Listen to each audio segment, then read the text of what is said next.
தீயையும் தண்ணீரையும் கடந்து வந்தோம், செழிப்பான இடத்தில் எங்களை கொண்டு வந்து விட்டீர். ஆண்டவரே, நாங்கள் தீயையும் தண்ணீரையும் கடந்து வந்தோம், இப்ப செழிப்பான இடத்தில் எங்களை கொண்டு வந்து வைத்திருக்கிறீர். எங்க ஊழியத்துக்கு ரொம்ப பொருத்தம். நான் அதை நினைச்சு பாக்குறேன். நாங்க நெருப்பையும் தண்ணீரையும் கடந்து வந்தோம். இஸ்ரவேல் மக்கள் செங்கடலை கடந்து வந்தாங்களா? ஆமா. நெருப்பு, அதாவது அதெல்லாம் கடந்து வந்தோம். உபத்திரவம், போராட்டம், நெருக்கம், பார்வோனுடைய சேனையெல்லாம் சந்திச்சாங்க. வனாந்தரத்துல எல்லாம் கடந்து வந்த ஆபத்து நிறைந்த இடத்துல.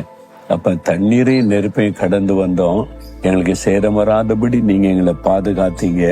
இப்ப செழிப்பான இடத்துல வச்சிருக்கிறீங்க. அப்படிதான் இந்த ஊழியத்துல ஆரம்ப காலத்துல இதை விட பெரிய நெருக்கம். 80கள்லயே இந்த ஊழியம் ஆரம்பிக்கப்பட்ட ஆரம்பத்திலேயே இந்த தேவனுடைய வீடு கட்ட ஆரம்பிச்சோமா, மத தீவிரவாத அமைப்பு வந்துட்டாங்க. அப்பவே 80களிலேயே 4 மாவடியில ஜெப வீடு கட்டுவதை தடை பண்ணி பொதுக்கூட்டம் போட்டு என்னை திட்டி ஏசி பேசி கட்டக்கூடாதுன்னு சொல்லி ஊர்வலம் நடத்தினாங்க.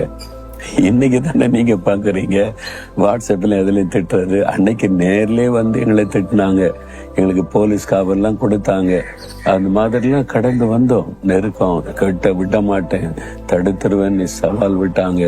எங்களை அழிச்சிருன்னு நினைச்சு அதிகாரிகளை பிடிச்சு என்னென்னோ பண்ணாங்க. ரொம்ப நெருக்கப்பட்டோம். ஆனா கண்ணீர், ஜெபம், அதுல ஆண்டவர் எங்களை கடந்து வர உதவி செய்தார். நாங்கள் தண்ணீரை நெருப்பை அன்றைக்குள்ளதை யோசித்து பார்த்தா இன்னைக்குள்ளது ஒண்ணுமே கிடையாது. இன்னைக்குள்ளது ஒரு பிரச்சனை. இன்னைக்கு அவங்க உட்கார்ந்து திட்டுறாங்க, அவ்வளவுதான். வீடியோ போடுவாங்க திட்டிக்கிட்டு, அவ்வளவுதான்.